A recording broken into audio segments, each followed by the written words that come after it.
First, you take a transparent bottle, get your camera out, find a transparent glass panel, take out your flashlight,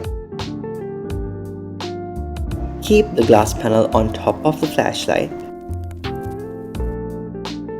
place your bottle on top, and proceed to take your pictures.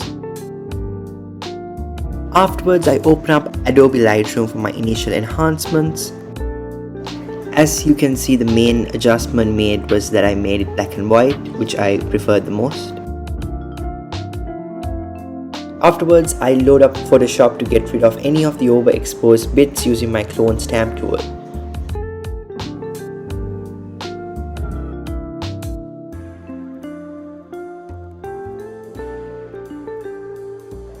And finally, here's a before and after. Thank you guys for watching, and as always, like and subscribe and stay tuned for more content. Peace.